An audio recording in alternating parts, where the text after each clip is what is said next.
Bismillahirrahmanirrahim.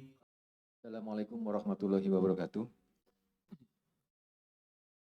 Alhamdulillahirabbil alamin wassalatu wassalamu ala asyrofil anbiya'i wal mursalin wa ala alihi washabihi ajmain. Raditu billahi robba wal islami din Nabi Muhammadin sallallahu alaihi wasallam. Rabbi sholli sodri wa yassir amri wa hlul 'uqdatam min lisani yafqahu qawli. Mabadu. Alhamdulillah pada pagi hari ini kita akan melanjutkan kajian kita dengan mendengarkan tausiah dari Pak Ustadz Raden Cecep Lukman Yasin yang sudah hadir bersama kita. Sebelumnya alhamdulillah pada pagi hari ini kita sudah bisa berkumpul lagi melanjutkan kajian Al-Quran yang tadi dimulai dengan Pak Ustadz Taufik. Terima kasih Pak Ustadz Taufik. Ilmu tajwid kita semakin bertambah tiap hari ternyata dengan usaha kerja keras dan membiasakan untuk jeli. Saya itu kurang jeli kalau membaca tajwid memang, tapi sekarang banyak hal yang kita pelajari.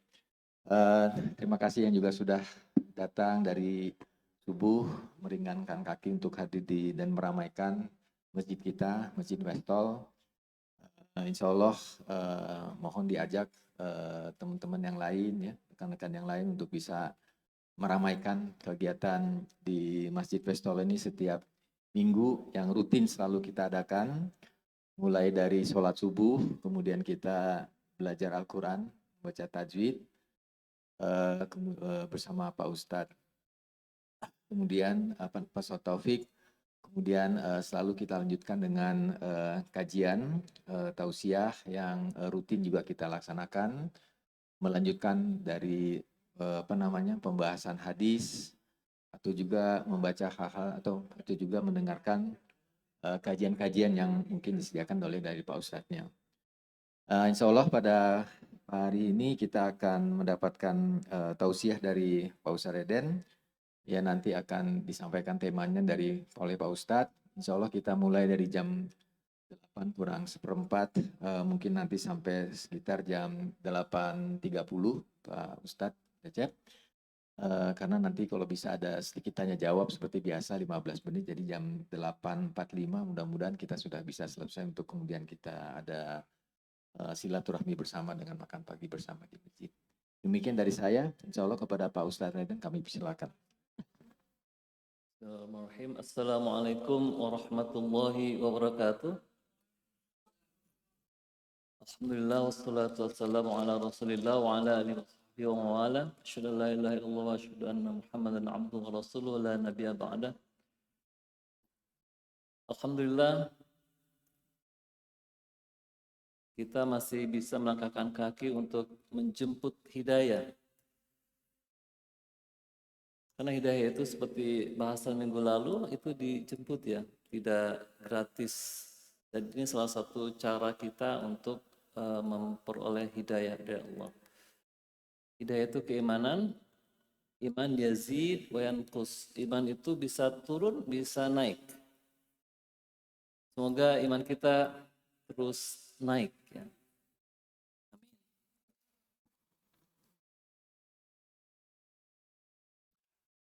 Baik, tema yang akan saya sampaikan sekitar meraih ridho Allah. Meraih ridho Allah.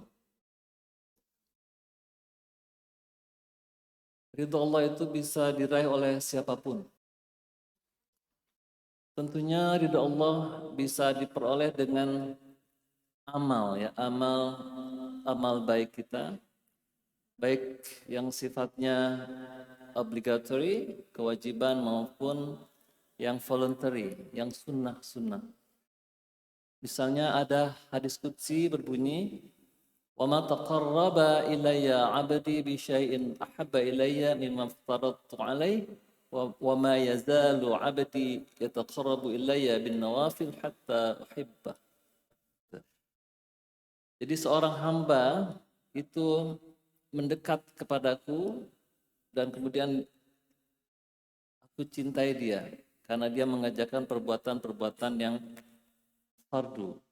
Kemudian kalau dia terus-terusan, maka dia akan melaksanakan ibadah-ibadah sunnah hingga aku mencintainya. Jadi kalau Allah ridho pada kita, Allah akan mencintai kita. Ridho itu artinya senang ya, pleasure. Membuat Allah senang, itu artinya ridho. Semua perbuatan baik tentunya artinya perbuatan yang diridhoi Allah. Tapi perbuatan yang tidak baik, itu berarti perbuatan yang mengundang murka Allah atau membuat Allah tidak ridho. Lalu apa kalau Allah itu ridho dan cinta pada hambanya? Maka Allah bilang, bila aku mencintainya, aku akan menjadi pendengarannya yang ia gunakan untuk mendengar, menjadi penglihatannya yang ia pakai untuk melihat, menjadi tangan yang dia gunakan untuk berbuat, menjadi kaki yang ia pakai untuk berjalan, dan bila ia meminta kepada aku pasti memberi, dan bila ia minta perlindungan, aku pasti lindungi. Gitu. Jadi alhamdulillah, mungkin salah satu contoh nyata ya, kita menggerakkan kaki kita ke masjid untuk kebaikan, itu berarti sebetulnya Allah yang menggerakkan, bukan karena kita. Karena banyak orang yang sehat tapi tidak tergerak, artinya tidak menggerakkan kakinya ke masjid. Gitu. Lidahnya juga, semua orang punya lidah, tapi tidak semua orang bisa menahan lidahnya untuk tidak berkata kata ghibah umpamanya. Atau orang punya mata tapi matanya itu melihat hal-hal yang tidak disukai Allah. Jadi kalau kita merasa risih, mata kita ini risih nih, melihat sesuatu yang tidak elok, ya, itu bagian dari hidayah dari Allah, bagian dari ridha Allah. Tapi kalau kita rasanya senang gitu, nikmat melihat sesuatu yang seronok, yang tidak senonoh, itu berarti hati kita bermasalah. Tapi kalau Allah sudah cinta pada kita, kita akan melihat sesuatu yang disukai Allah. Hanya mau melihat sesuatu yang disukai Allah, hanya mau pergi ke tempat yang disukai Allah, hanya mau menggunakan tangan kita untuk hal-hal yang diridhai Allah. Tangan kita untuk bekerja, untuk membantu orang dan sebagainya. Bukan untuk hal-hal yang dimurkai Allah. Nah itu berarti ciri-ciri orang yang memperoleh keridhaan Allah. Dan orang seperti ini, kalau dia meminta, Allah pasti akan beri. Kalau dia minta perlindungan, pasti akan Allah lindungi. Tentu saja kalau orang yang diridhai Allah, permintaannya itu bukan hal yang sifatnya duniawi ya, tidak. Misalnya minta jabatan ya, minta kekayaan, biasanya tidak lagi levelnya bukan seperti itu biasanya kalau orang-orang yang diridhai Allah. Karena bagi mereka dunia itu kecil di mata mereka. Jadi kekayaan, kejayaan, kemewahan itu bukan yang mereka tuju. Biasanya yang mereka tuju adalah akhirat. Minta diampuni dosanya gitu ya. Minta nanti berkumpul bersama para nabi dan as-salihin gitu ya. Minta dibebaskan dari siksa kubur gitu. Biasanya seperti itu permintaannya. Jadi para sahabat itu misalnya menangis bukan karena dia rugi dalam bisnis, bukan, atau misalnya dia kalah dalam perang, tidak menangis, tidak. Tapi dia akan memohon pada Allah untuk dosanya diampuni, gitu ya, supaya keturunannya menjadikan keturunan yang soleh. Nah seperti itu. Jadi permintaannya betul-betul sifatnya ukhrawi, bukan lagi sifatnya yang duniawi, bukan. Walaupun memang yang dunia itu penting ya, tapi itu akan mengikut.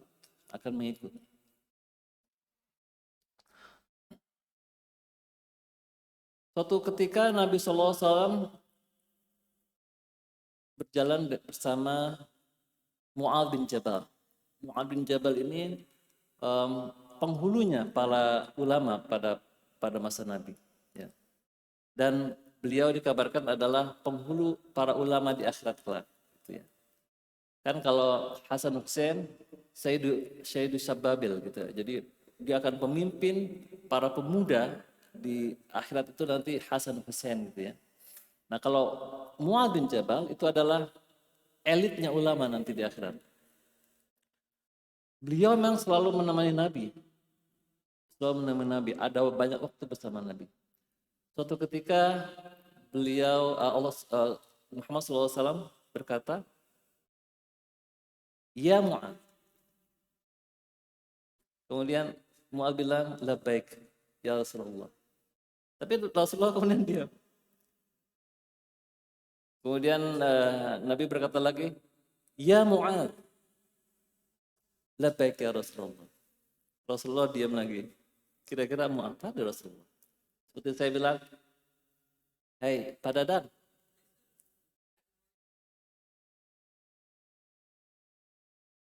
Kemudian saya bilang lagi, "Hei, Pak Dadan." Nah itu kan bikin curious ya. Curious. Ada apa kira-kira ya? Gitu. Something very important. Kemudian Nabi bertanya, "Wahai Pak Dadang, tahukah engkau apa hak Allah terhadap hambanya?" Pak Dadang kemudian menjawab, kalau Pak Dadang disapa Nabi itu Masya Allah ya. Nabi suaranya nggak kayak saya tentunya ya. Lebih berwibawa, lebih lembut, lebih luar biasa ya. Kemudian Nabi menjawab, "Anta'budu wa la tusyriku bihi syai'an."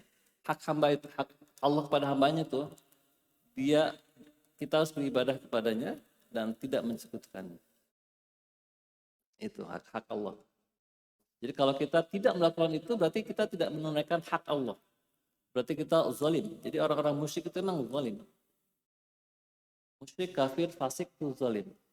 Kemudian Nabi bilang lagi, "Hai Mu'adz," sama kayak gitu ya. Kemudian Nabi bilang, "Atadri ma haqqul ibadi 'ala Allah?" Nah ini kebalik. Kamu tahu nggak hak hamba terhadap Allah? Mu'adz kaget. Loh, memangnya kita sebagai hamba Allah ini punya hak? Kita kan nggak punya peran apa-apa. Apa Allah berhutang pada kita? Gitu ya. Ma haqqullah, ma haqqul ibad 'ala Allah. Apa? Tentu saja Mu'adz nggak bisa menjawab. Kemudian Nabi SAW menjawab, Allah yu'adzibah.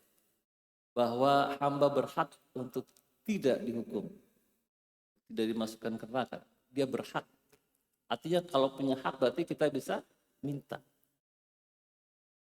Allah yu'adzibah. Artinya kalau kita sudah melaksanakan hak Allah, Allah akan menunaikan haknya pada kita. Allah yu'adzibah. Jadi artinya selama kita beribadah pada Allah, kemudian tidak mensekutukannya, artinya kita firm dengan la ilaha illallah, kemudian kita beribadah padanya. Ibadah artinya kan melakukan semua kebaikan dan menjauhkan semua larangan, begitu ya. Nah itu kita dijamin, karena kita sudah punya hak, dijamin tidak akan dihukum. Dijamin tidak akan dihukum. Maka Mu'adz girang banget, karena sama seperti kita ya. Kan para sahabat juga orang yang baru mengenal Islam juga kan.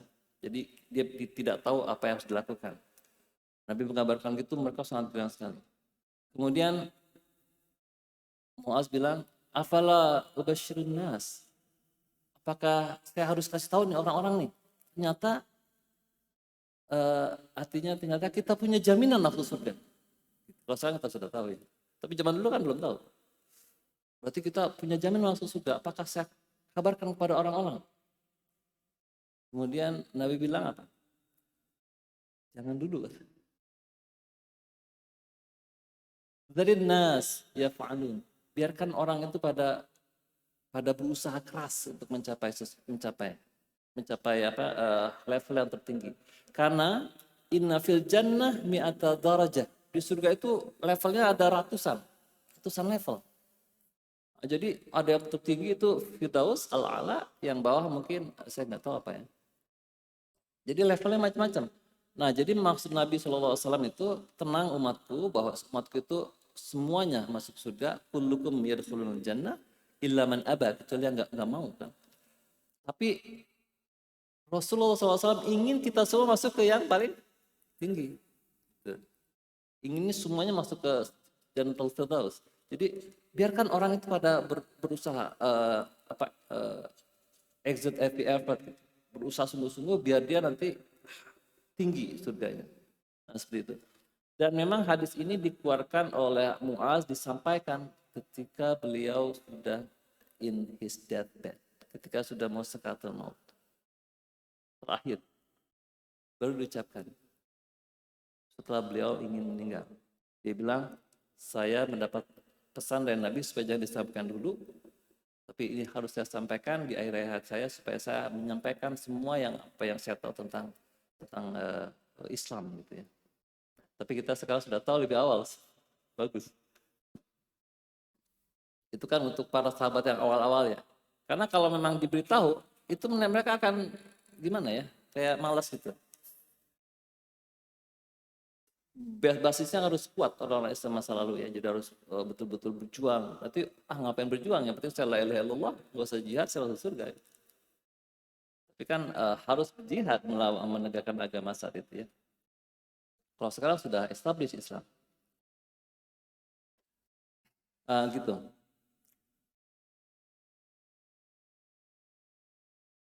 Jadi, tapi kan tentu saja kita tidak mau ya menjadi hanya sekedar Muslim yang casual gitu ya, casual. Tapi bukan berarti dia tidak berhak masuk surga, gitu. Jadi semua umat Islam itu Nabi menjamin kullukum yadkhulunal jannah. Tadkhulunal jannah. Semua kita ini masuk surga illa man aba. Kecuali yang tidak mau. Nah, itu kan aneh. Ada orang yang tidak mau masuk surga. Ada. Kata Nabi, siapa yang enggak mau itu? Man ata'ani dakhala jannah wa man asani faqad aba. Yang ikut aku, yang maksudnya yang mengikuti contoh-contohku, itulah orang yang masuk surga. Tapi yang asani itu yang menyelisihi aku, berita-berita aku, nah itu orang yang nggak mau, begitu. Jadi memang ada nggak pada masa lalu umat Islam yang casual gitu ya, yang Islam KTP, ada nggak? Ada, banyak, pada masa Nabi banyak. Islamnya identitas, banyak. Karena ada orang datang kepada Nabi di masjid Nabi, dia bilang, ajarkan aku Islam, gitu. Kemudian Nabi bilang, anta syahada la ilaha illallah, oke, saya syahadat. Kemudian apa lagi? Sholat, kata Nabi 5 waktu itu, oke. Kemudian apa? Zakat, saya bayar zakat. Karena haji kalau kamu mampu, oke. Dia bilang, aku akan syahadat, aku akan sholat 5 waktu, aku akan bayar zakat, dan aku akan ke haji kalau saya mampu. La azid wa la anqus. Enggak lebih, enggak kurang. Jangan minta saya tahajud, jangan minta saya yang lain. Pokoknya itu, 5 waktu saya jaga, saya syahadat, saya bayar zakat persis, saya jangan minta saya macam-macam sumbangan, saya nggak akan kasih, saya hanya bayar zakat aja. Jadi ada yang kayak gitu. Kemudian dia pergi. Nabi bilang apa? Qad aflaha in shadaq.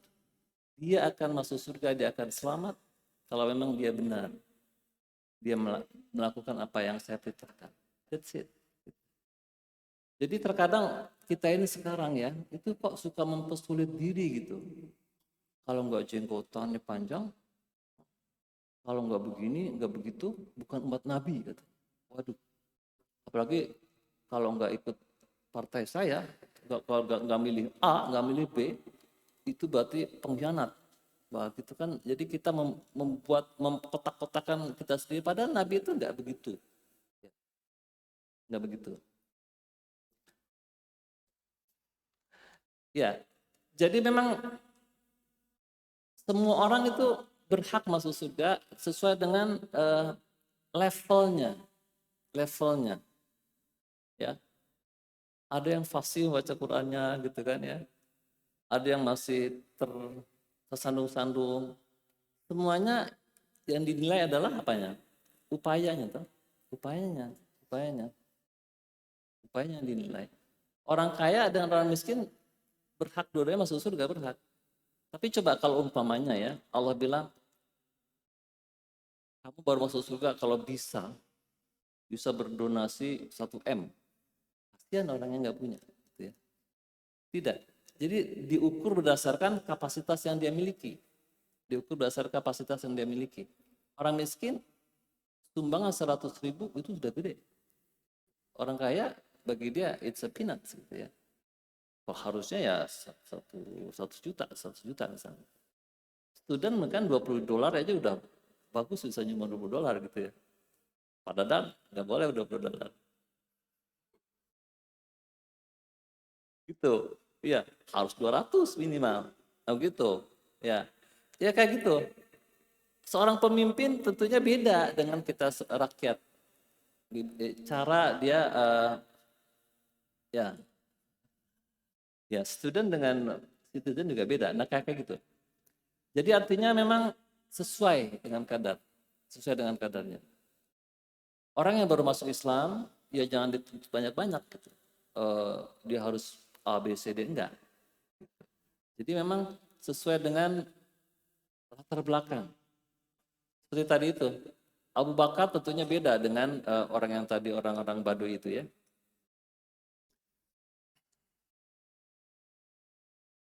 Jadi Nabi pun ketika beliau memberikan saran, itu beliau melihat orangnya juga.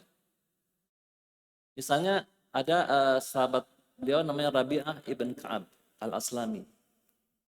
Beliau ini orang dekat Nabi gitu ya. Lalu Nabi ridho kepada dia. Nabi tanya, wahai Ka'ab, kamu kan belum nikah.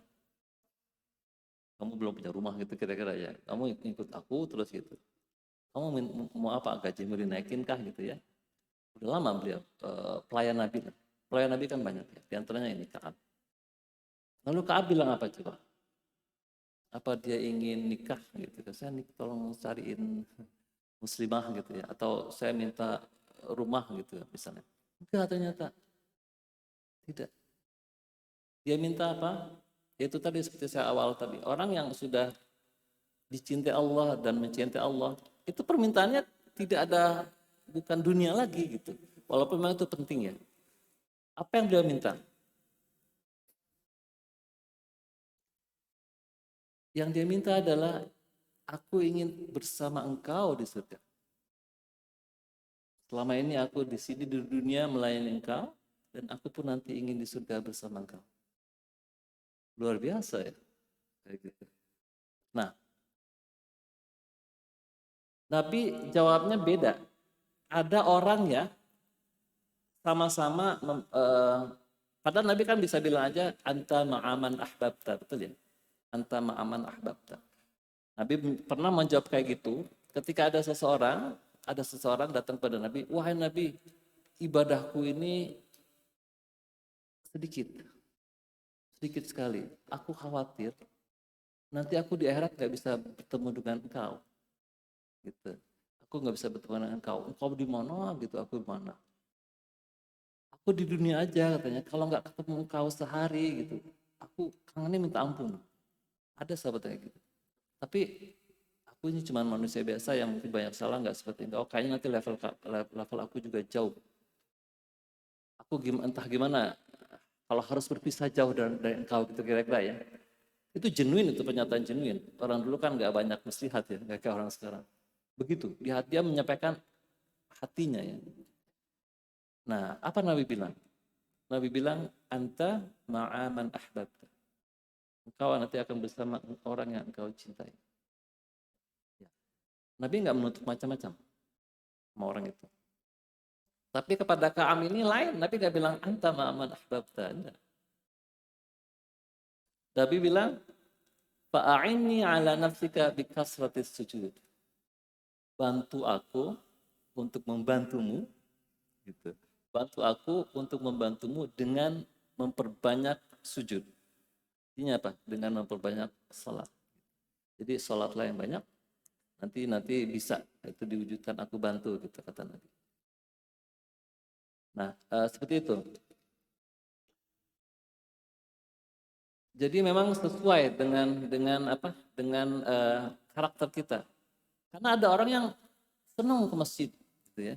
Ada yang memang agak sulit itu karena waktu, gitu. Ada yang suka ngaji gitu ya, makhrajnya bagus, hafalannya luar biasa. Tapi ada yang juga susah itu untuk menghafal itu susah, lupa lagi, lupa lagi. Lidahnya sudah kaku. Alamin, ngalamin, alamin, ngalamin. Terus aja gitu susah gitu. Nah, tapi bukan berarti dia tidak, wah ini orang yang nggak bisa alamin nggak masuk surga gitu ya. Nggak bisa. Misalnya, kamu dosa kamu memang banyak nih makanya susah kamu baca Quran. Jangan, nggak bisa bilang begitu, gitu ya. Kita nggak tahu apa yang ada di hati orang masing-masing. Begitu.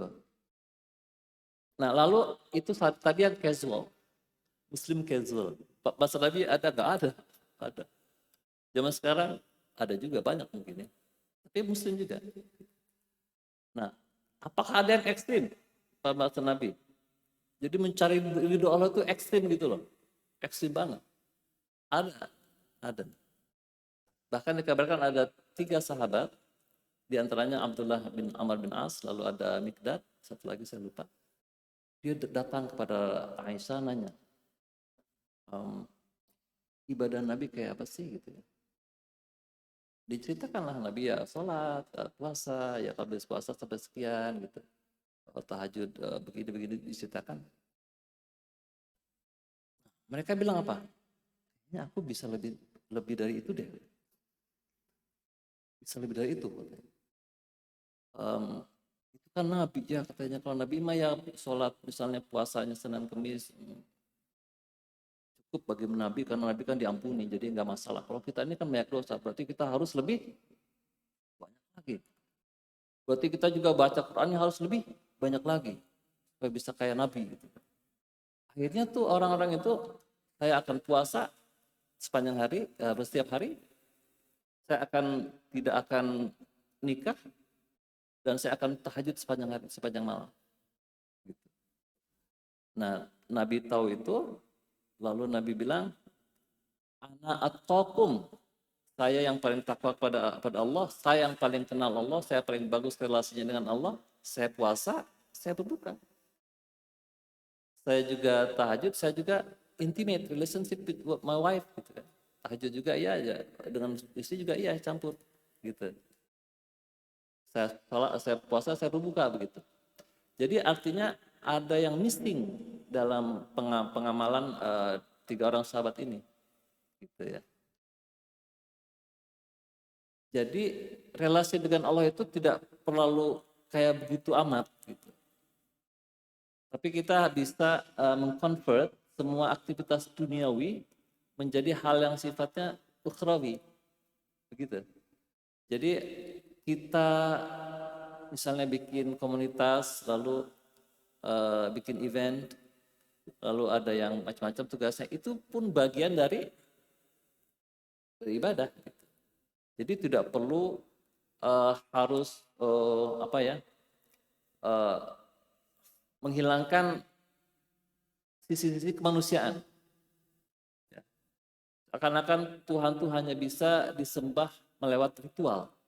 Nah, itu yang keliru. Gitu. Kalau sahabat tadi kan punya ritual. Ya. Jadi dunia kayak nggak perlu gitu. Saya sholat aja terus karena ini demi untuk Allah. Saya puasa terus. Saya nggak nikah gitu ya. Nah, itu nggak begitu kata Nabi. Nggak semua hal yang bukan ritual, bukan satu-satunya cara untuk mencapai keridhaan Allah. Gitu. Baik dengan istri juga itu bagian dari ibadah, gitu ya. Seperti itu. Jadi cara untuk mendekati Allah itu cara-cara yang masuk akal. Jangan meninggalkan sisi kemanusiaan kita. Karena kita bukan malaikat, gitu kata Nabi. Karena saya manusia, saya makan, kata Nabi. Saya enjoy makan. Nabi sukanya umpamanya panggang kaki, onta ya gitu. Itu yang Nabi suka. Boleh menyukai sesuatu. Anda mungkin suka kebab, makan kan kebab gitu. Ya. Nah seperti itu.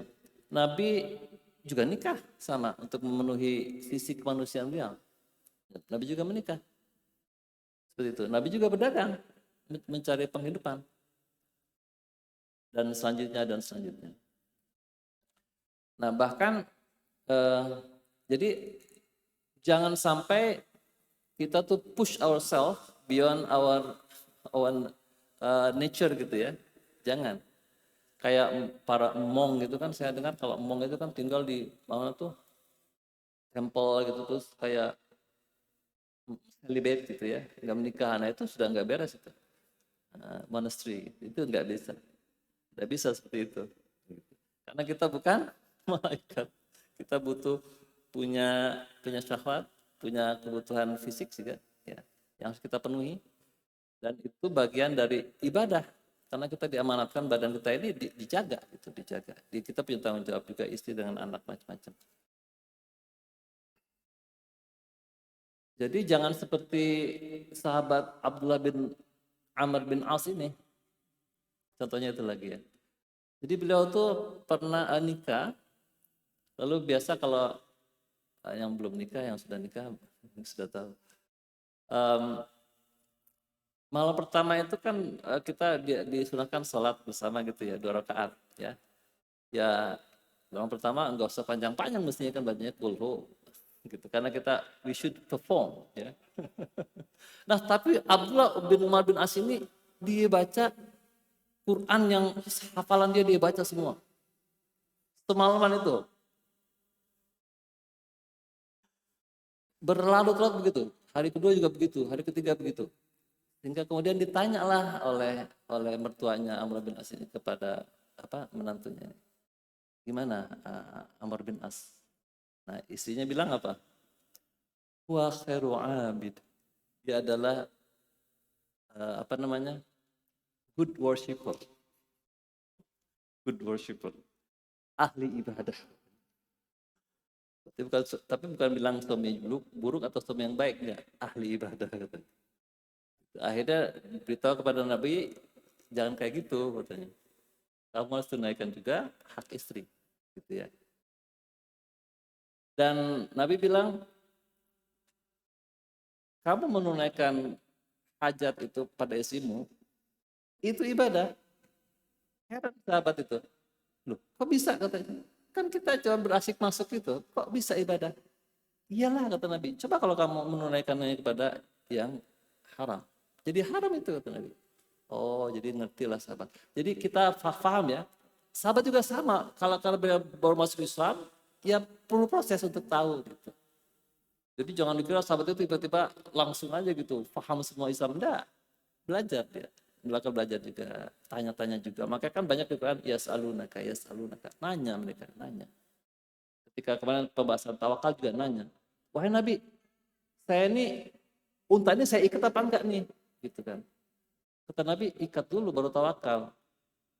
Karena mereka takut kalau mereka ngikat, dikira nggak tawakal. Gitu.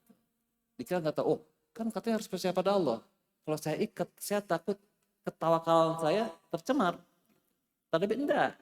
Ikat baru kamu tawakal. Makanya rumah pun dikunci, baru tawakal gitu ya. Mobil juga di alarm dulu, baru tawakal. Itu tidak menghilangkan ketawakalan kita maksudnya gitu. Jadi rasional, agama yang rasional. Nah, jadi jangan seperti Abdullah bin Umar bin As. Oke. Nah, jadi para sahabat itu kemudian dilatih dalam kondisi kayak gitu. Jadi yang penting adalah hatinya penuh dengan kecintaan kepada Allah. Memang sehingga para sahabat itu menjadi orang yang sangat wara,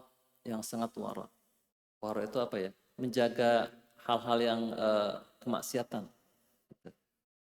Sangat menjaga. Enggak seperti kita yang kayaknya casual banget ya sama hal-hal yang kecil gitu ya. Contohnya umpamanya, sehingga itu memang diikuti.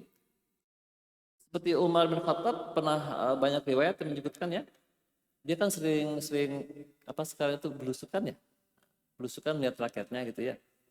Lalu dia mendapati sebuah gubuk yang ternyata sangat kekurangan gitu ya, lalu apa yang beliau lakukan coba? beliau ke Baitul Mal, beliau angkat sendiri itu, apa namanya, karung gandum itu. Beliau angkat sendiri. Kemudian pembantunya bilang, biar saya angkat gitu kan. Oh enggak, apa kamu mau katanya, ngangkut beban saya nanti di akhirat. Nah, sampai segitunya coba. Maksud saya apa? Poinnya apa? Sangat wara. Nah itu maksudnya wara. Sangat menjaga hal-hal yang kira-kira nanti akan menjerumuskan dia. Dia akan ditanya oleh Allah gitu. Kenapa kamu begini? Kenapa kamu begitu? Nah itu waroknya di situ orang-orang masa lalu itu. Umar bin Abdul Aziz umpamanya. Itu kan tabi'in ya. Ketika beliau bertugas malam-malam ada tamu, dia tanya, ini keperluan pribadi atau keperluan negara? Keperluan dinas atau keperluan pribadi gitu kira-kira. Ngobrol-ngobrolnya keperluan apa? Oh ini keperluan pribadi, ngobrol doang katanya. Kangen ketemu. Akhirnya apa yang dilakukan? Lampunya dimatiin. Kenapa? Karena ini keperluan pribadi, ini milik negara. Itu kan waro. Kalau sekarang, nah, kayaknya nggak ada. Nah, jadi waro itu pada masa lalu sangat kuat. Kewaroan itu. Itu katanya kata Anas bin Malik itu yang membedakan para sahabat dengan orang-orang belakangan. Sangat waro.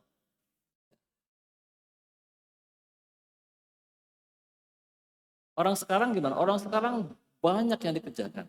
Banyak sekali, bangun ini, bangun itu, program ini, bangun itu, luar biasa. Sekarang kan orang lebih mudah mengerjakan sesuatu ya, luar biasa. Pada masa Nabi kan ya apa yang bisa dikerjakan gitu karena keterbatasan macam-macam ya. Tapi kewaroannya luar biasa. Nah, Anas bin Malik bilang, innakum la ta'malun a'malan i'adzaqu fi ayunikum minasy-sya'r in kunna lana'uddaha ala ahdin nabi minal mubiqat. Dulu kata Anas bin Malik, pada masa sekarang itu kalian tuh banyak sekali yang kalian kerjakan. Kalian nyusun hadis ya enggak? Kalian bikin ilmu macam-macam gitu ya. Kalian bisa membuka wilayah-wilayah dengan jihad gitu kan. Luar biasa kalian itu gitu ya. Sekarang. Tapi katanya kalian sekarang melihat sesuatu apa? Itu seperti sya'r, seperti rambut yang gak ada harganya. Melakukan perbuatan yang penyimpangan itu ya kalian anggap seperti rambut gitu, nggak ada harganya kan, dibuang kan. Padahal pada masa Nabi itu kami memandangnya al-mubiqah, itu sebuah perkara yang luar biasa gitu. Ya. Seperti misalnya sumpah gitu ya. Kemudian apa namanya, janji hutang piutang gitu ya. Nah, sekarang kan orang biasanya kadang-kadang dilambat-lambatin atau gaji juga dilama-lamain gitu. Pada masa lalu enggak. Kemudian orang ketika berjanji dia pegang kan gitu. Zaman dulu kayak gitu, zaman Nabi, integritas. Jadi kalau dia bilang saya janji pada kamu, ya udah itu dia pegang. Biasa itu janji kayak gitu. Seperti umpamanya yang Suraqah kalau nggak salah, yang mengejar Nabi itu ketika Nabi akan hijrah, ya, ketika hijrah, lalu Nabi janjikan apa kepada Suraqah? Wahai Suraqah, aku janjikan kamu apa namanya, kota Persia, mahkota Persia. Aku janjikan mahkota Persia gitu ya. Oh, kalau sekarang kan orang kayaknya main-main ya. Nanti kamu saya kasih Lexus lah. Kalau sekarang kayak main-main, itu juga Nabi seperti main-main gitu. Tapi karena orang dulu tuh ada trust yang sangat kuat, orang nggak mungkin ngomong kecuali dia akan lakukan. Waro namanya tuh. Jadi percaya tuh, padahal Suraqah masih kafir. Oke, kata saya percaya, saya tunggu. Lalu beliau kembali kepada kaumnya, dia bilang, udah nggak ke arah sana, Nabi nggak ke arah sana, gitu kayak gitu ya. Saya paling tahu jejak tracker, Nabi nggak ke arah sana, beliau ke arah sana. Jadi Nabi dilindungi. Dan belakangan memang betul, Suraqah itu kan dipakaikan ini oleh Umar bin Khattab. Ketika Persia berhasil dikuasai, kemudian Umar ingat pesan Nabi, sudah kok dipakaikan itu mahkota Persia. Kayak gitu. Artinya memang orang-orang dulu itu seperti itu. Integritasnya sangat tinggi. Jadi janji misalnya ditepati, berhutang juga sama cepat gitu ya.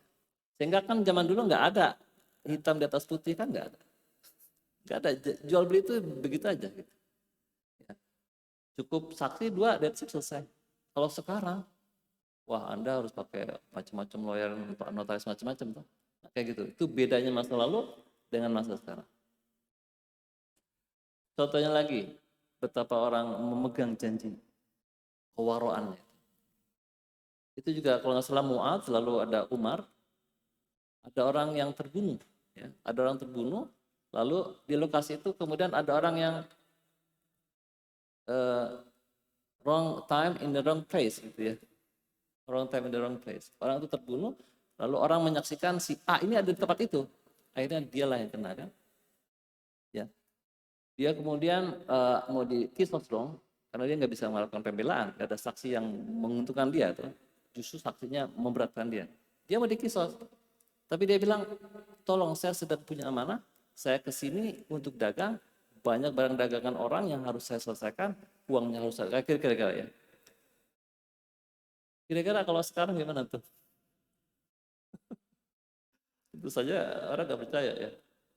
Tapi orang kayak gitu dulu kayak gitu. Terus kata Umar sebagai khalifah, siapa yang akan menjamin kamu bahwa kamu akan berkata benar, dan nanti kalau kamu mengingkari berarti orang itu kan yang kena apa? Menanggungnya. Sahabat itu yang kalau nggak salah Mu'adz bilang, aku menjadi jaminannya. Artinya apa? Kalau dia mengingkar, Mu'adz yang akan dihukum. Gitu. Oke, dia pergi. Lalu sudah waktunya ya D-Day, hari H, orang ini nggak muncul. Udah detik terakhir lah kira-kira injury time, baru orang itu datang. Maaf katanya, perjalanan terlalu jauh lah macam-macam. Tapi dia datang untuk apa? Untuk dikisos. Datang untuk dikisos. Kalau kita kan kabur aja ya enggak. Dia datang untuk dikisos. Lalu di end of the story apa? Orang ahli waris yang akan menuntut kisos itu akhirnya bilang apa? Sudah, kami bisa maafkan semua. Karena kenapa? Ya itu karena terharu dengan kejujuran orang A ini, orang asing ini, dan juga keberanian dari Mu'adz. Lalu ketika tanya, kenapa kamu kok datang? Padahal kan nggak perlu datang. Terus juga Mu'adz, ngapain kamu juga mau menjamin orang itu? Apa kata dua orang pertama? Saya nggak mau nanti orang bilang tidak ada lagi muslim yang dipercaya. Kata si A. Kata Mu'adz bin Jabal, saya nggak mau nanti orang bilang orang Islam itu tidak mau membantu saudaranya. Kayak gitu. Itu kok keistimewaan orang-orang terdahulu. Walaupun mungkin ya, nggak banyak itu yang mereka kerjakan. Nggak kayak kita kan, bangun gedung, fisik, macam-macam. Tidak, tapi hatinya itu sudah penuh dengan keyakinan kepada Allah. Makanya jadi generasi terbaik. Karena umatnya qarni, masa terbaik itu masa sahabat, dan kemudian tabi'in dan tabi'in. Nah, tabi'in juga luar biasa itu. Kalau Anda lihat sejarah Islam, semua ilmu-ilmu yang sekarang ada itu warisan mereka. Hadis kan nggak dibukukan ya. Wah, kalau Anda misalnya baca-baca sekilas tentang hadis, bagaimana mereka mencari hadis itu, meriwayatkan hadis, itu kalau nggak ada mereka itu kayaknya kita nggak tahu tentang hadis. Wah, itu jadi ilmu tersendiri. Tasawuf, gitu, ilmu balaghah, macam-macam. Luar biasa. Pada masa sahabat kan ada itu. Tapi tabi'in itu gencar sekali. Nah, seperti itu. Ya.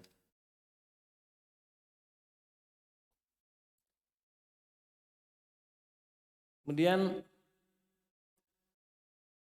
cara juga untuk menggapai ridho Allah itu Yang penting itu menjauhi maksiat. Ya. Karena kemaksiatan ini mengotori. Dia kayak noda setitik bisa menghancurkan susu sebelanga gitu ya. Ya. Karena kalau orang perbuatan maksiat yang berulang maksudnya ya, yang berulang. Kalau hanya sekedar sekali, 2 kali mungkin nggak apa. Tapi ini jadi lifestyle. Nah, nggak boleh. Dosa lifestyle itu sulit. Lifestyle itu misalnya suka gibah gitu ya. Karena pembicaraan kayaknya nggak enak kalau nggak ngomongin orang gitu. Dan itu kalau udah lifestyle nggak kerasa loh. Dosa lifestyle itu nggak kerasa. Misalnya kalau nggak ada bir nggak seru, nah itu. Ya. Kalau nggak gibah nggak seru gitu ya. Nah, lifestyle. Terus merokok nggak tahu itu. Subhat. Ya.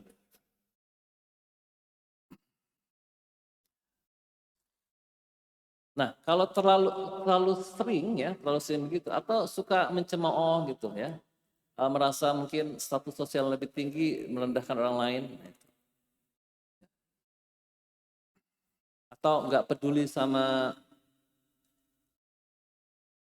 tetangga juga sama. Nggak peduli sama tetangga itu juga sama. Gitu. Kan la yu'minu ahadukum gitu kan.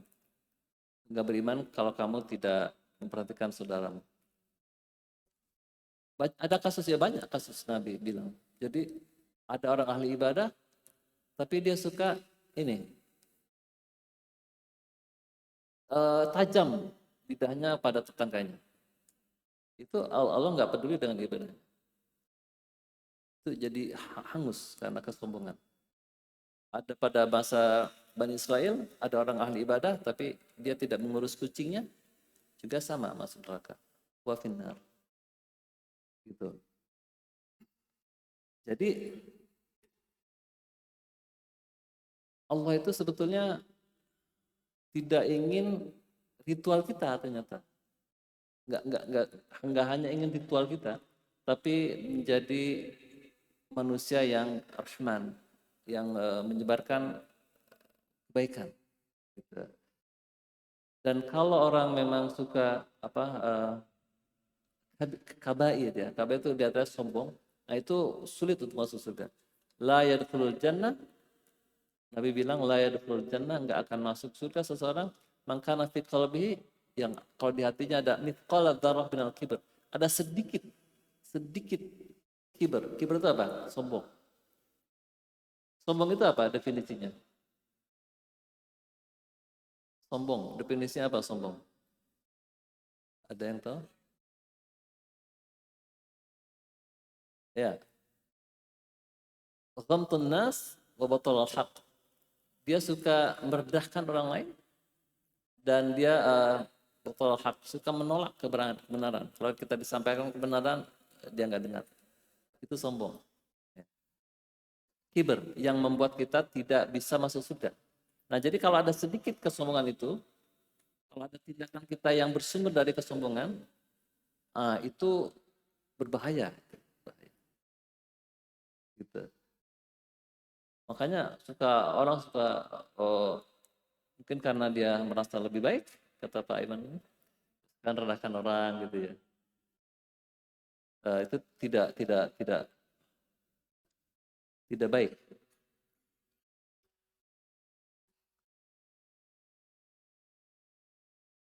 Misalnya perkataan dari Abdullah Al-Mubarak, dia bilang di bahasa Indonesianya, saya lebih suka menghilangkan atau membuang ya, $1 kalau di sini, 1 dirham kan bukan dinar ya, dirham dari harta saya karena subhat. Jadi kalau dia merasa itu 1 dinar itu bukan hak dia, itu saya lebih suka saya hilangkan dibanding saya berdonasi ribuan dirham, ribuan dinar. Itu lebih suka ya. Jadi artinya apa? Menghindari sesuatu yang merusak amal kita, itu lebih dia sukai. Jadi karena memang itu nanti jadi lifestyle. Nah itu lagi lifestyle. Ah nggak apa-apalah kerja ini kan 8 jam tapi kita jadi 7 jam gitu kerjanya malas-malasan. Nah itu diragukan tuh ke ini kan apa namanya ke kehalalan rezekinya gitu. Jadi mengambil hak orang itu harus dihindari. Dia lebih suka dia menunaikan hak orang atau berusaha menghilangkan sebab-sebab itu dibanding saya harus beramal. Nah, poinnya apa? Biasanya orang tuh suka kalau beramal dan merasa berbuat baik itu kan ya. Oh, saya kan sudah nolong orang banyak gitu kan. Donasi saya banyak. Oh, ilmu saya juga disebarkan kepada orang banyak. Kalau hanya sekedar ngambil hak orang sedikit-sedikit itu nggak apa-apa lah. Nah itu nggak boleh. Justru itu yang akan menjadi batu sandungan nanti. Karena jadi mentalitas. Jadi mental kita ternyata Anda cheating gitu. Allah nggak suka cheating, percuma aja. Kalian menyentor wajah bagus pada hadapan Allah, tapi hatinya bermasalah. Gitu. Itu Abdullah Al-Mubarak bilang gitu. Karena memang Allah tidak akan menghukum kita ya, ini penting digarisbawahi, Allah tidak akan menghukum kita karena kita tidak tahajud. Allah tidak akan menghukum kita karena kita enggak mengkhatam Quran. Allah tidak akan menghukum kita karena tajwid kita enggak bagus. Enggak akan dihukum. Tapi Allah akan menghukum kita misalnya kita berbuat misalnya sombong. Nah, gitu. Allah akan menghukum kita kalau kita mengambil hak orang lain. Nah, gitu. Ya. Jadi lebih baik itu mencegah, ya, ya, lebih baik mencegah perbuatan maksiat, dan itu memang lebih sulit dibanding melakukan amar ma'ruf ya. Oke, saya kira sampai situ aja. Semoga bermanfaat. Kalau ada yang mau ditanyakan, silahkan Pak Dadang mungkin.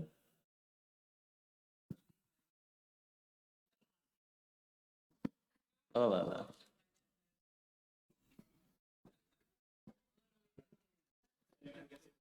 Masih tanya jawab Pak Ustadz Dadang.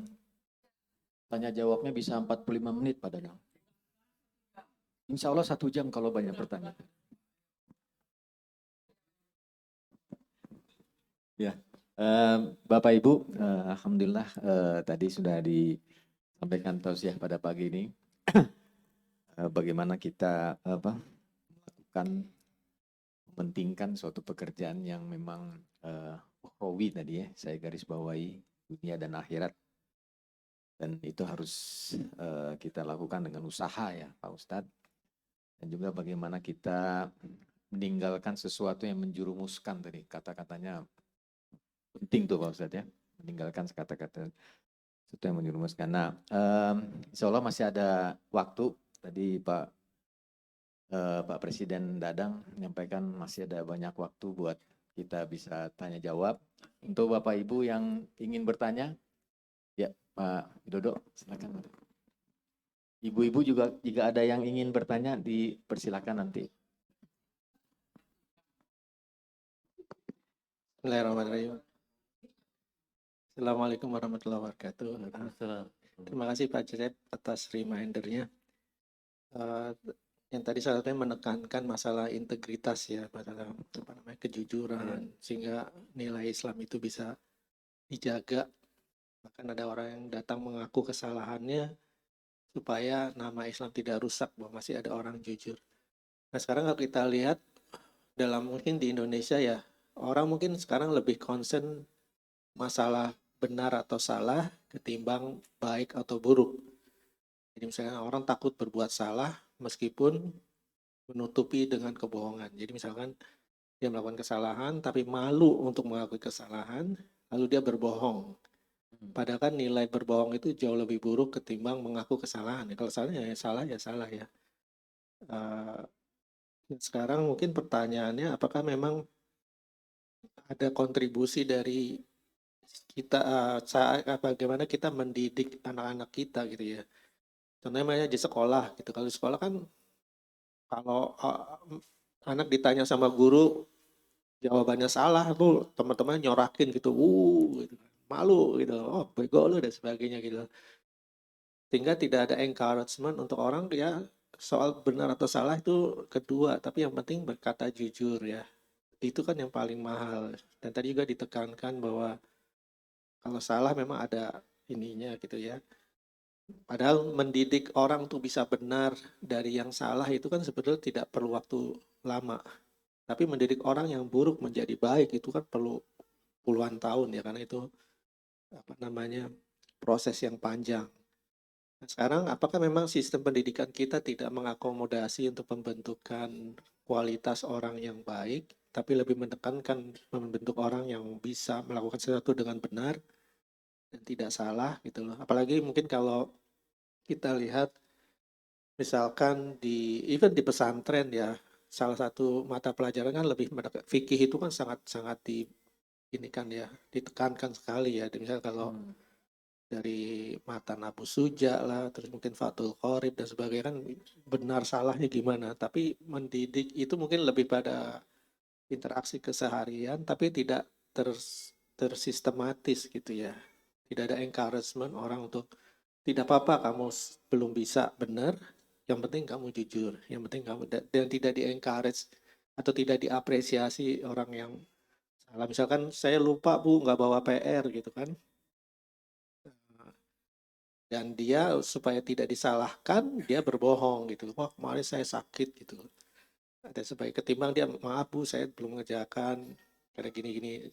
Seharusnya kan guru bukan yang enggak apa kamu nggak bikin PR ya tetap salah gitu, dihukum berdiri misalnya di depan kelas atau tapi tidak diapresiasi. Oh nggak apa-apa, yang penting kamu sudah berkata jujur. Jujur itu lebih lebih utama misalkan. Nah, apakah memang pendidikan kita lupa akan hal tersebut Pak Jaya? Apalagi Pak Jaya kan pendidik ya, mungkin lebih tahu dunia pendidikan seperti apa. Mungkin minta pandangan yang Pak Jaya. Terima kasih. Assalamualaikum warahmatullahi wabarakatuh. Wah, luar biasa nih pertanyaannya. Pada prinsipnya memang kita harus membeli ruang untuk orang berbuat salah, gitu. Dan itu bagian dari proses untuk menjadi lebih baik, gitu kan mestinya ya. Tentu saja, tapi kalau untuk saya misalnya mahasiswa, ada juga mahasiswa yang tidak apa ya, yang memang dia males gitu ya. Juga kalau kita beritahu tesisnya umpamanya ini harus begini harus begitu gitu ya, jangan misalnya jangan copy paste harus betul datanya valid. Nah mungkin dia malas ulang lagi salahnya gitu ya. Nah itu berarti harus kita treatmentnya berbeda. Tapi kalau memang dia nggak tahu ya tentu kita perbaiki. Jangan di discourage misalnya Anda ini kok udah padahal sudah ikut mata kuliah penelitian misalnya metode penelitian ini masih salah gimana nanti dia jadi tidak ada perbaikan gitu ya, takut dia jadi tidak bisa, malah takut duluan. Kemudian juga anak-anak kecil biasanya kamu ngaku nggak, nah pas ngaku bener malah dihukum. Iya Bu saya salah malah dihukum, akhirnya dia oh berarti kalau saya berkata jujur saya malah in trouble. Akhirnya biasanya anak itu jadi nggak mau dia ngeles gitu, dari alasan. Gitu. Mestinya sih kalau misalnya dia diminta untuk ngaku, kemudian dia bilang, iya Pak, aku yang numpahin susu, ya sudah kita lap. Kalau itu kan enggak, karena udah dimarahin. Ya, gimana? Jadi sejak awal ternyata kita salah memberi pendidikan kepada anak. Sehingga itu terbawa. Jadi orang memang jadi takut salah karena nanti dia dianggap tidak benar gitu, tidak baik kerjaannya. Jadi memang harus wise dalam itu kan bagian dari dakwah ya, dakwah kepada anak gitu. begitu juga mungkin dakwah kepada istri, istri juga kepada suami gitu. Mungkin suami juga karena istrinya umpamanya dia tahu nanti kalau akan begini istrinya marah, dia jadi bohong gitu ya. Istri juga gitu, sembunyi-sembunyi melakukan aktivitas karena takut nanti suaminya marah kalau ketahuan. Akhirnya dia berbohong. Padahal keduanya harus saling bisa memahami lah kondisi masing-masing, bahwa ada ruang untuk salah gitu, ada ruang untuk salah. Kulubani ada khata'un kan ya, pasti kita berbuat salah, tapi kesalahan yang tentunya bukan disengaja gitu, bukan disengaja. Tapi kalau memang dia tahu, lalu dia itu tahu salah, kemudian dia lakukan juga, ya koruptor-koruptor gitulah ya. Ya tentu saja kita nggak ada tolerir di situ. Tapi kalau memang genuine, memang dia nggak tahu, ya perlu diberitahu gitu. Dengan cara yang baik tentunya ya, yang tidak membuat dia menjadi kecil hati atau justru malah menjadi nggak ada inovasi gitu. Ya kalau memang orang takut salah kan rumit juga ya. Dia nggak akan berinovasi itu karena takut salah, takut dibilang jelek. Makanya justru harus diapresiasi kalau ada orang salah, berarti dia tahu bahwa itu cara yang salah. Dia akan menghindari cara-cara itu. Tapi jangan diulang-ulang terus. Udah tahu misalnya sang istri atau sang suami nggak suka kalau melakukan suami atau pasangan yang melakukan itu, ya jangan diulang lagi gitu kan. Seperti itu. Misalnya harus kalau ada sesuatu izin yang ngomong ya, terus besok nggak ngomong lagi. Itu saja jadi marah kan. Mungkin gitu ya, mungkin jawabannya tidak terlalu pas. Mungkin ada yang mau ikut menjawab, sharing dari pengalamannya, Pak Aiman, Pak Batman. Gimana Cukup saya kira. Pak? Ibu-ibu Pak, ada. karena ini kan terkait dengan sistem pendidikan ya, sistem pendidikan kita. Iya. Sistem pendidikan kita biasanya suka nggak melihat proses biasanya. Dia hanya menghargai hasil akhirnya. Yang penting saya harus dapat A, gitu. Sehingga yang penting dengan cara apapun dia harus dapat A. Nggak dilihat proses. Prosesnya itu kan pada yang dinilai, oh kamu sudah luar biasa kerja keras, saya tahu kamu kerja keras, ya hasil kerja kerasnya itu harus dinilai, bukan hasil akhirnya. Hasil akhirnya mungkin tidak sesuai standar, gitu. Tapi dia sudah kelihatan luar biasa kerja keras, ya harus kita hargai kerja kerasnya itu, bukan hasilnya. Gitu. Bukan harus menang, gitu. Bukan harus menang, tapi proses yang dihargai. Gimana? Ada ibu-ibu yang mau bertanya? Mungkin pengalaman ibu-ibu mendidik Ibu, anak-anaknya. bapak-bapak ada lagi? Mendidik Terakhir anaknya. ini. Terakhir. Oh Pak Johana, Pak.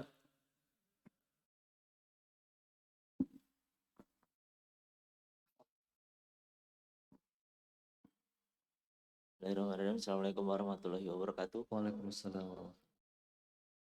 Saya mau bertanya tentang lifestyle yang berhubungan dengan kabair. Itu misalkan ada beberapa teman kita yang mengikuti lifestyle temannya yang seperti kabair, itu termasuk su'u jariyah buat yang ngelakuin lifestyle kabair ini apa enggak, Pak? Maksudnya ada beberapa orang yang dia itu melakukan lifestyle yang seperti berlebihan, itu kan termasuk kabair, dan teman kita ini ngikutin lifestyle mereka. Nah itu termasuk su'u jariyah buat yang Ya. melakukan Ya. lifestyle itu apa enggak, dan bagaimana cara untuk memutus su'u jariyah tersebut. Terima kasih. Iya. Ya, terima kasih. Lifestyle kita itu memang terutama sekarang ya kan hedonisme.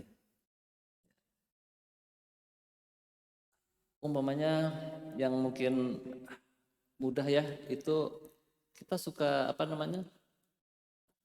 Itu tuh terutama maafin nih, misalnya akhwat-akhwat yang suka masukin profilnya di dalam Facebook dengan wajah-wajah yang macam-macam tuh. Nah, itu kan nanti dilihat oleh orang sedunia. Apalagi beliau ketika misalnya nggak berkerudung, misalnya nggak berkerudung gitu ya, atau menampilkan auratnya ya, perempuan lah. Maaf ini contohnya mungkin nggak tepat, tapi yang saya ingat itu ya, itu kan nanti akan dilihat oleh orang sedunia, ditatap oleh jutaan mata, wow gitu ya. Nah itu kan lifestyle kan, karena kita ngikutin orang-orang barat, ngikutin artis lah gitu ya. Nah itu berbahaya itu. Karena setiap kali orang melihat, nah itu dosa gitu ya. Nah, itu kita kena juga itu terus begitu. Tentu saja berarti kita harus tobat. Misalnya kita sudah ngerti sekarang, tobat hapus semua. Kalau yang sudah terlanjur lah. Tapi hapus saja semua. Gitu. Nah kayak gitu. Begitu juga kalau misalnya gaya-gaya berpakaian gitu ya, ikut gaya-gaya ketat gitu, nggak cewek nggak cowok misalnya begitu, ya sama berarti kalau kita ngikutin si A ngikutin si B, ya si A-nya itu ya jadi role modelnya gitu ya. Misalnya let's say anggaplah pedangdut misalnya dengan goyangannya kemudian orang ngikutin, ya itu ikut. Selebriti dengan pakaian-pakaian yang model kayak gitu diikutin oleh orang-orang se-Indonesia, sedunia, ya dia kena gitu. Ya. Begitu juga kalau dia menjadi role model yang bagus, tentu jadi bagus juga. Jadi itulah hati-hati kalau kita sudah menjadi figur, misalnya di sosial media jadi figur, ya jadilah figur yang bagus gitu ya. Mencontohkan yang baik kira-kira. Tapi kalau lifestyle kita ditiru, kemudian itu kita nggak sadar kalau itu atau kita sadar gitu itu jelek, tapi kita terus ya kita harus menanggung memang dosanya. Jadi man amala amilan solihan itu falahu ajruhu wa ajru man amila bihi ila yaumil qiyamah. Orang yang beramal soleh lalu inisiator kemudian diikuti oleh orang lain, maka dia akan dapat pahala diri sendiri dan orang yang mengikutinya. Kebalikannya juga sama. Man amil amalan sayyi'atan falahu fa'alaiha ajr itu ya dosanya. Kemudian juga dosa orang yang mengikutinya kemudian gitu. Ya jadi memang kalau cara memutusnya tentu saja dia tobat. Tobat selesai, saya nggak mau lagi umumkan kepada semua fansnya. Mohon itu jangan diikuti misalnya gitu ya. Diikuti itu nggak baik gitu ya. Saya terlepas sudah dari itu semua dihapus semuanya ya. Sudah itu kan berarti sudah tobat gitu. Seperti itu. Kalau misalnya dari yang tidak berjilbab gitu ya udah kemudian jadi berjilbab gitu. Dari yang dia berkata-kata apa misalnya dia seorang seniman atau musisi, ya dia rubah musiknya gitu. Kan banyak kan yang musisi yang kemudian convert ya. Nah gitu.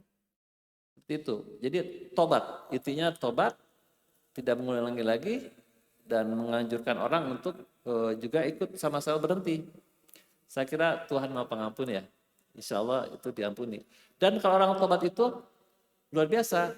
Jadi pahalanya, kejelekannya akan dirubah menjadi kebaikan. Wah luar biasa itu. Ya. Bayangkan coba kejelekan kita, misalnya segunung, kejelekan kita segunung nih. Kemudian kita tobat. Itu kejelekannya dibalik menjadi kebaikan. Itu. Kejelekannya dibuat balik jadi kebaikan. Orang-orang mu'alaf tuh, kenapa orang mu'alaf kalau kemudian dia meninggal hari yang sama, dia bersyahadat ya, syahadat. Enggak sholat belum, puasa belum, meninggal dia, masuk surga. Wah kan pahalanya masih 0, enggak. Keburukannya sama Allah dirubah menjadi kebaikan. Begitu. Itu. Saya kira itu ya, semoga menjawab.